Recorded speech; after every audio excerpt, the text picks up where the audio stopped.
Good morning, afternoon, evening, ladies and gentlemen. My name is Zachary Nolan. My name is Cardinal. Welcome back to episode 10 and 11 of season 3 of The Bad Batch. Yeah. It was exciting. Yes, it was a good two-episode arc here. Yes. We have a lot of reactions. We have that first episode was 8. Bleak. Like good? Yeah. Necessary? Dark. The first episode took place almost exclusively at Tantus, which I like when episodes are like that. They're very... Project Necromancer. Yes. Which is kind of what we thought it was, but also, too, there were surprises in there. First off is that there are children there for the M-Count project, which was surprising to us. Reaction here. Are these children of the Force? Very possible. These particular 3 were selected because of their high M count. Oh, Yep. no, this is so bad. Are they not adults that could serve this purpose? There are few adults left with such characteristics.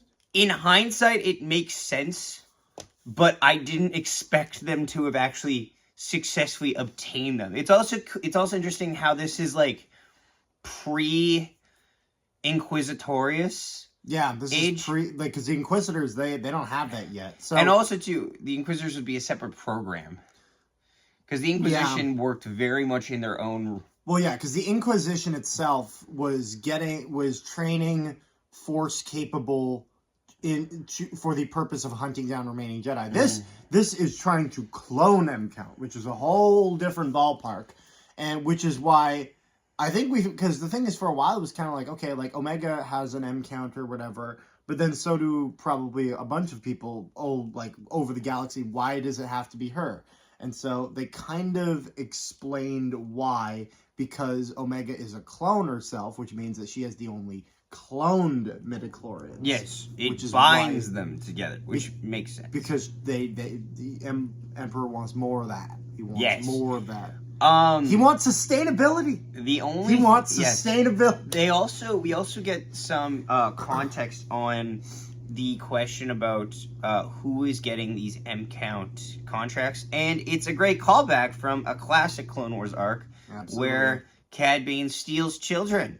He does it again. Sound like Commando. No, damn it!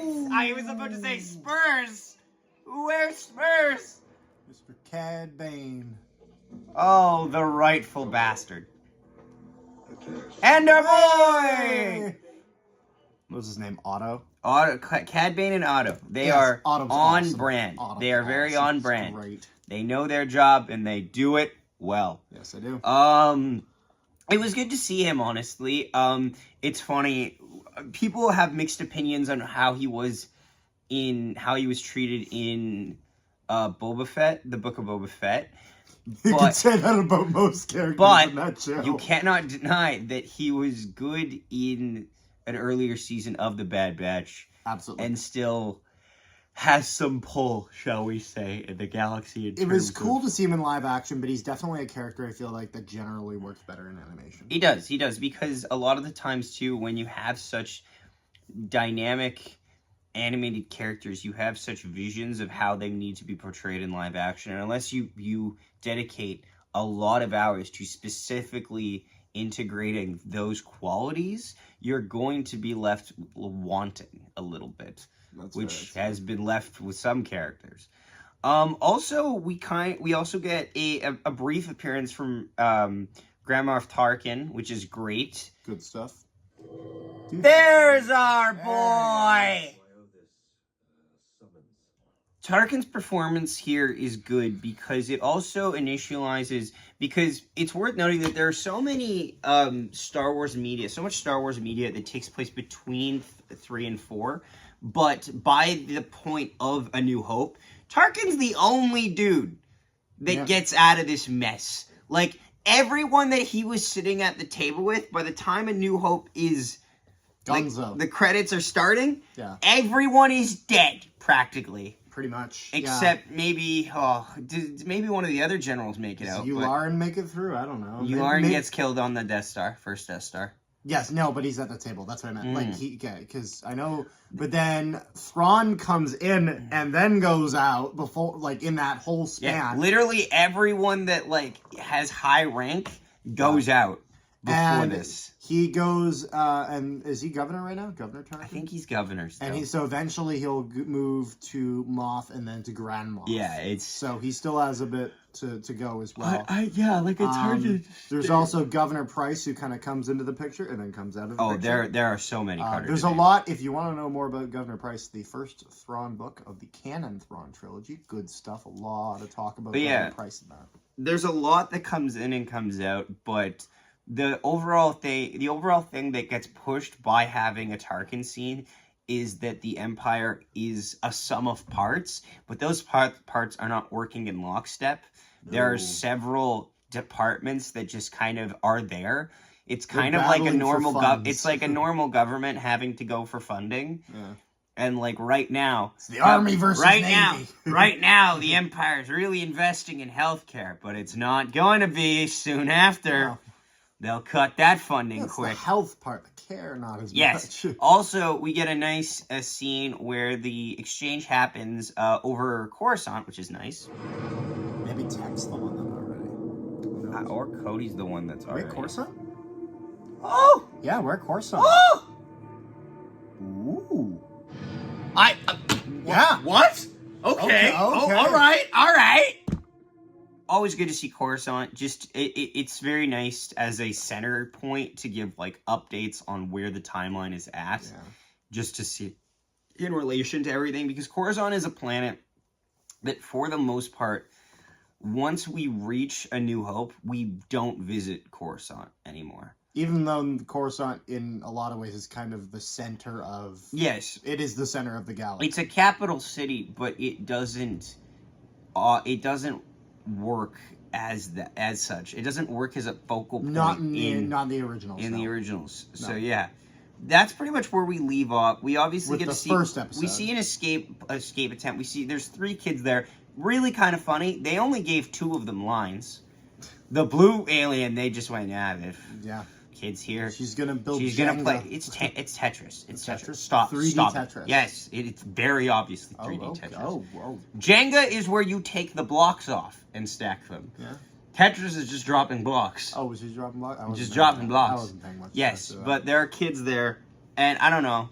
I think Emery is getting that redemption arc, which I kind of sometimes groan because I think it's a little bit of an overplayed trope. However, I understand that in the early stages of the Empire, it's hard to really find people that have to just stay true to that one-dimensional villain arc almost.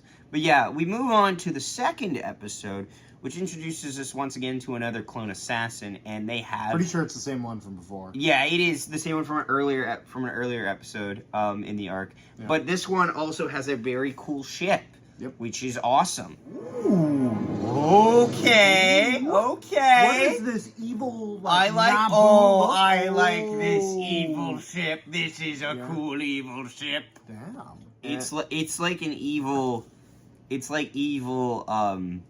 Padme ship from episode 2. Either that or like the really sleek one. Either that or a Jedi Interceptor. Actually, Jedi Interceptor, I'd argue. It's more like the V-wing without the wings. Yeah. It's the V-wing without the wings. But yeah, no, it's nice to see that. That's after he goes onto that pirate lady ship, and I was really hoping he'd shoot the pirate lady. Like, no disrespect. No, you know what? Like, I'm just saying, what's the body count in this season? Like, how many people have actually died in this season? Anybody?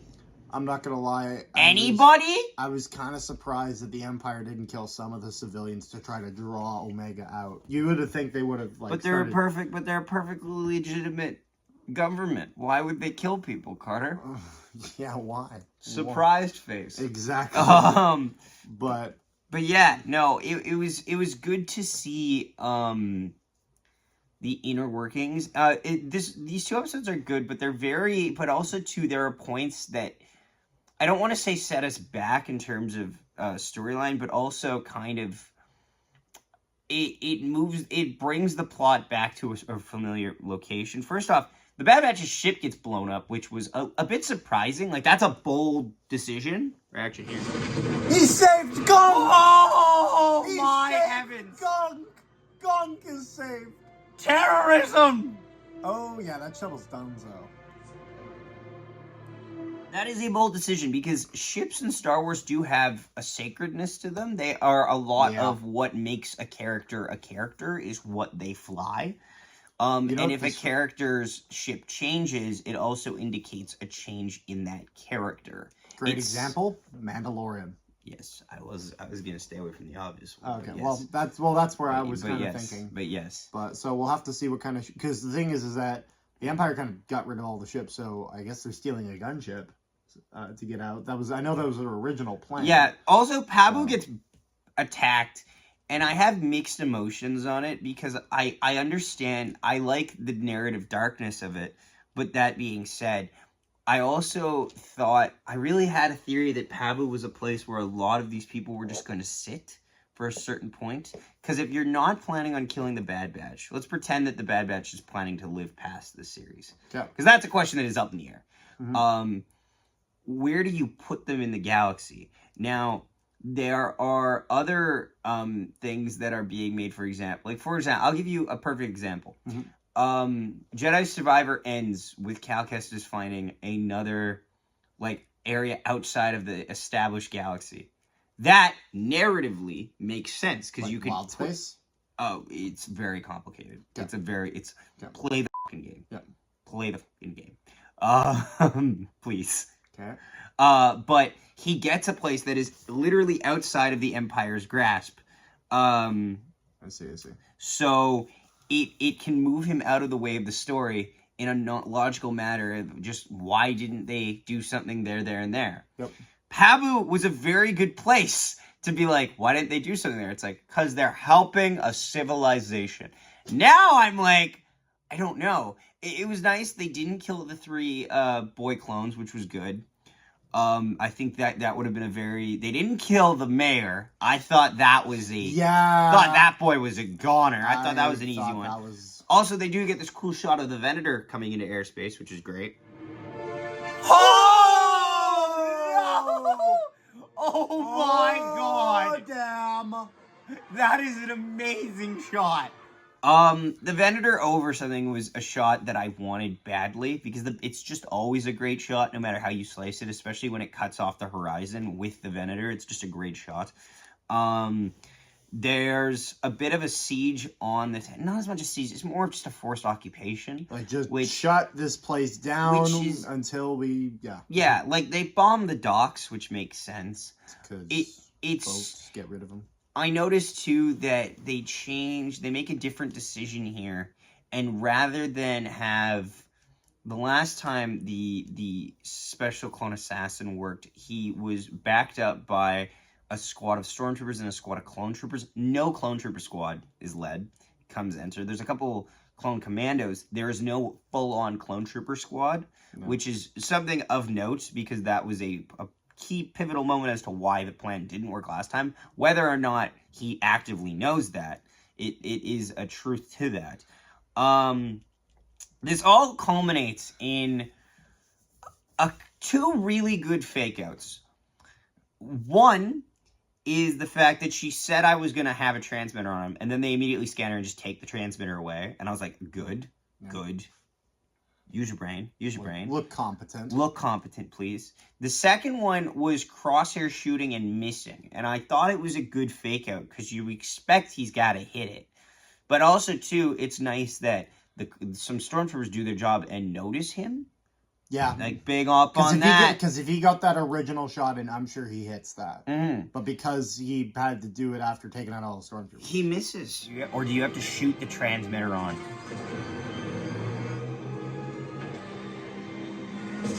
Yeah. Oh my god, he missed. Damn. No. No clutch. No clutch, Gene. Damn.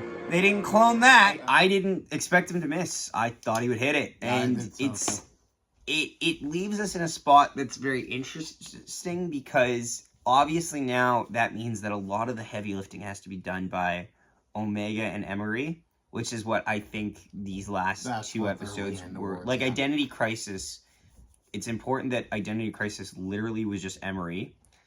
Like, She's having the identity yes. crisis. It's so those two are gonna have to do a lot of the heavy lifting to get a location on that. That being said, I think we're quite a ways away from the end of the series.